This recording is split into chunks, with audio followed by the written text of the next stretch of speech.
Hello friends and students, Institute of Academic and Competitive English IAC পরিচালিত SB Education and Career চ্যানেলে আপনাদের স্বাগত।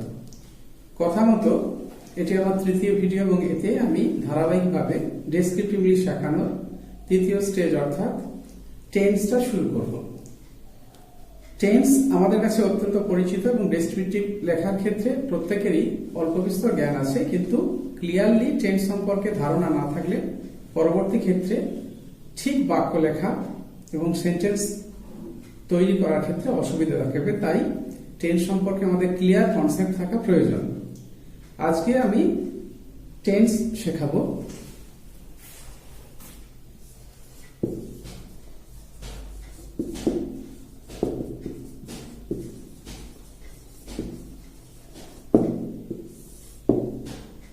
দু নম্বর হচ্ছে টেন্স।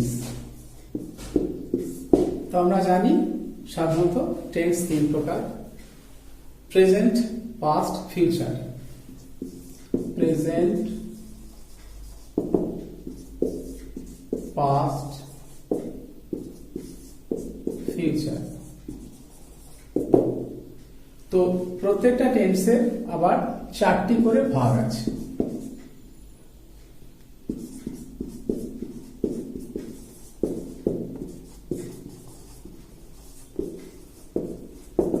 চারটি করে ভাগ আছে। সেই ভাগগুলো কি কি?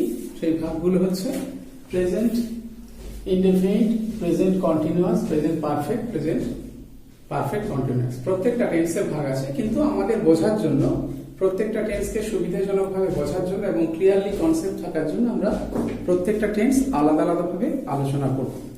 তো আজ আমি আলোচনা করব টেন্স পার্ট 1।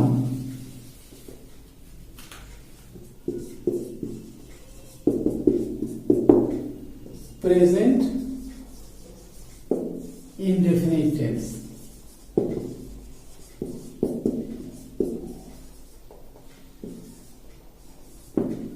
তো প্রেজেন্ট ইনডেফিনিট টেন্স বাক্যে অধিক পরিমাণে ব্যবহৃত হয়। এবং প্রেজেন্ট ইনডেফিনিট টেন্স কাকে বলে? না, যে টেন্সে কর্তা কাজ করার কোনো সময় উল্লেখ থাকে না। The doer of a sentence does not tell anything about the time. That tense is called present indefinite tense. কর্তার কাজ করার কোনো সময়, নির্দিষ্ট সময় উল্লেখ, এটা আমরা বুঝে নেওয়ার সুবিধার জন্য আমরা এইভাবে জানবো, উল্লেখ থাকে না। তো সেটা প্রেজেন্ট ইনডেফিনিট টেন্স সম্পর্কে আমাদের কনসেপ্ট আনার জন্য আমি এটাকে খুব সহজভাবে বুঝিয়ে দেবো। প্রেজেন্ট ইনডেফিনিট টেন্স করতে হলে আমাদের খেয়াল রাখতে হবে তিনটে পদ্ধতি। কি কি পদ্ধতি? এটা ভালো করে সবাই একটু মন দিয়ে করবেন, তাহলে প্রেজেন্ট ইনডেফিনিট টেন্স সম্পর্কে আর কোনো কনফিউশন থাকবে না। Will have clear concept about present indefinite tense. এবং মনে রাখতে হবে প্রেজেন্ট ইনডেফিনিট টেন্সটা কিন্তু মোস্টলি ইউজ হয় বাক্যে বেশিরভাগ ক্ষেত্রে। এক নম্বর আমরা কি করব? এক নম্বর কি করে বুঝবো এটা প্রেজেন্ট ইনডেফিনিট টেন্স? এক নম্বর হচ্ছে am, is, are। এইটা থাকবে, এটা মূল ভার্ব হিসেবে ইউজ হবে। আমি আগের ভিডিওতে বলেছিলাম যে যেখানে মূল ভার্ব থাকে না সেখানে am, is, are অক্সিলারি ভার্বটাই মূল ভার্ব হিসেবে ইউজ হয়। যেমন সে একজন শিক্ষক, হি ইজ এ টিচার। তারা সেখানে যাবে, তারা দে আর ট্রাভেলার, তারা পর্যটক। বা আই অ্যাম এ স্টুডেন্ট। তো এখানে দেখা যাচ্ছে he is, they are, I am। এটা কিন্তু মূলত অক্সিলারি ভার্ব হলো এখানে মেইন ভার্ব হিসেবে ইউজ হচ্ছে। তো এটা প্রেজেন্ট ইনডেফিনিট টেন্সের একটা বৈশিষ্ট্য। এইটা দেখে বুঝতে হবে, বা বাক্য গঠন করার ক্ষেত্রে আমাদের এগুলো খেয়াল করলে আমরা বুঝতে পারবো এটা প্রেজেন্ট ইনডেফিনিট টেন্স হয়। এক্ষেত্রে কি হয়? এক্ষেত্রে মনে রাখতে হবে যে হি এর ক্ষেত্রে ইজ হবে, আই এর ক্ষেত্রে এম হবে, আর ইউ এর ক্ষেত্রে বা দে এর ক্ষেত্রে আর হবে।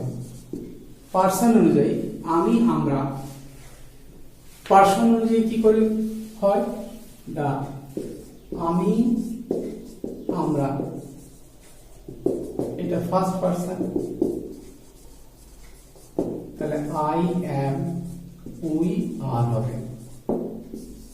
এবার তুমি,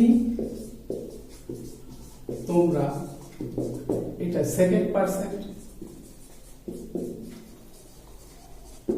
এখানে ইউ, এখানে আর হবে। আর কি না, সে, তাহারা, এটা থার্ড পার্সন। তারপর রাম, শ্যাম, যদু, এরকম যে কোনো ব্যক্তি, বাবা, মা। মনে রাখতে হবে বাবা, মা এগুলো কিন্তু থার্ড পার্সনের অন্তর্গত। এক্ষেত্রে কি হবে? এক্ষেত্রে he, is, they, are it, is, Ram, is, এই অনুযায়ী হবে। ঠিক আছে, এবার 1 নম্বর হলো। এবারে 2 নম্বর আলোচনা করা যাক। 2 নম্বর কি? 2 নম্বর করতে হবে হ্যাভ, হ্যাজ থাকবে। এইগুলো মূল ভার্ব হিসেবে ইউজ হবে। Have, has actually auxiliary verb, কিন্তু এই এম ইজ আর এর মতোই এখানে যেহেতু মূল ভার্ব থাকবে না, এখানে অক্সিলারি ভার্ব এর ভূমিকা ছাড়া এটা মূল ভার্বের কাজ করবে। যেমন এক্ষেত্রে খেয়াল রাখতে হবে, যেমন আমার একটি কুকুর আছে, আই হ্যাভ এ ডগ। তার একটি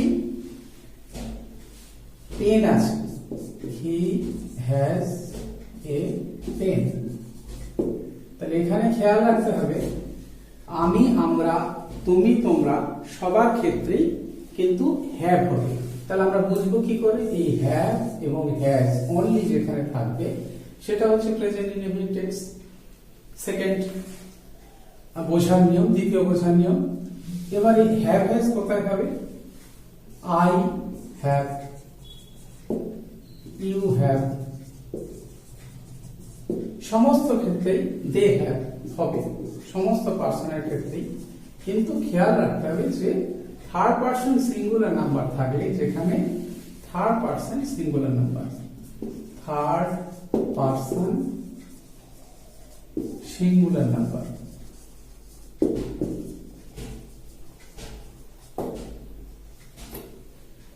যেমন রাম, ইট, শ্যাম, হি,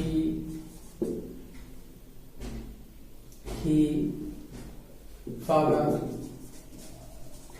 মাদার ইত্যাদি। এইগুলোর ক্ষেত্রে থাকলে হ্যাজ হবে। তাহলে আমরা কি বুঝলাম? যে থার্ড পার্সন সিঙ্গুলার নাম্বার থাকলে একমাত্র হ্যাজ হয়, কিন্তু বাদ বাকি ক্ষেত্রে হ্যাভ হয়। যেমন Ram has a book, it has a pocket. তাহলে এই হ্যাজ, ফাদার হ্যাজ এ কার, এইরকম সমস্ত থার্ড পার্সন সিঙ্গুলার নাম্বার ক্ষেত্রে হ্যাজ হবে।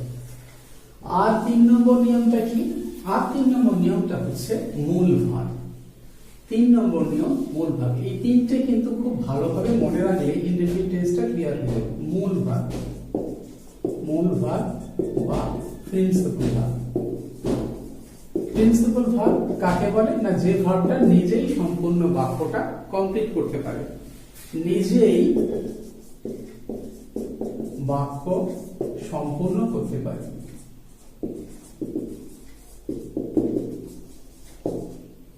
The verb which can complete the sentence itself is called principal verb.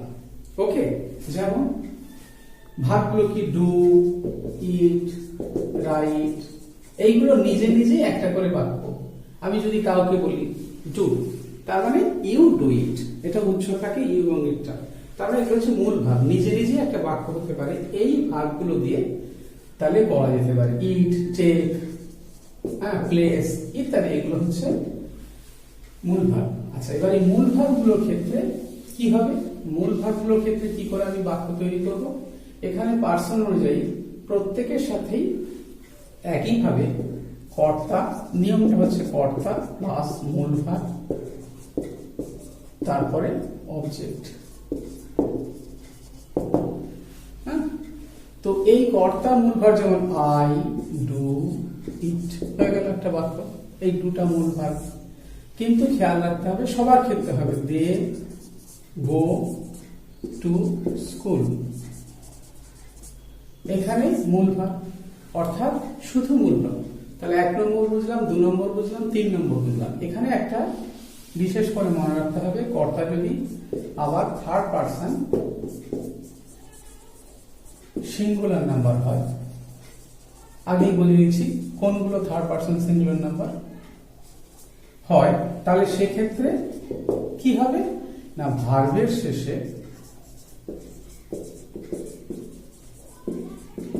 S বা ইএস যোগ হবে। কি রকম?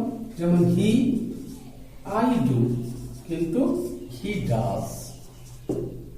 আই গো, কিন্তু হি গোজ। আই ইট, কিন্তু মাদার ইটস। কোথাও এস বা কোথাও ইএস যুক্ত হয়, এটা আমাদের ক্লিয়ারলি কনসেপ্ট করতে হবে। তাহলে জিসটা কি দাঁড়ালো? প্রথম ক্ষেত্রে ইনডিফিনিট টেন্স বুঝতে হবে কি করে, যে তিনটে ভাবে বোঝা যায়।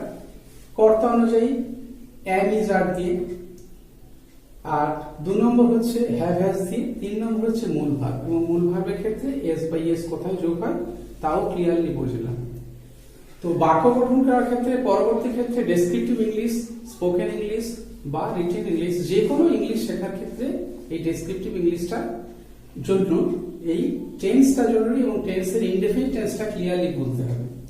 তো বন্ধু, আজ এই পর্যন্তই।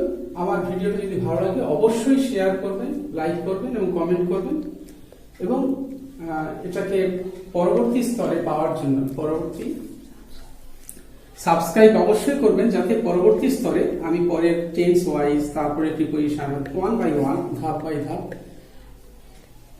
আমি এগুলো আলোচনা করব। এবং সাবস্ক্রাইব করে বেল আইকনটা টিপতে ভুলবে না, কারণ পরবর্তী স্টেজে পেতে গেলে, যখন আমি ভিডিও ছাড়বো তখন সেটা পেতে গেলে সঙ্গে সঙ্গে নোটিফিকেশনগুলো কিন্তু পৌঁছে যাবে। সেই জন্য ধাপ বাই ধাপ ইংরেজি ডেসক্রিপটিভ ইংলিশ শেখার পদ্ধতিগুলো ভালোভাবে ফলো করতে থাকুন এবং শিখতে থাকুন। এসবি এডুকেশন এন্ড ক্যারিয়ার চ্যানেলের পক্ষ থেকে আবার ভিডিওটি দেখার জন্য ধন্যবাদ জানিয়ে আমি আজ এই পর্যন্ত শেষ করছি।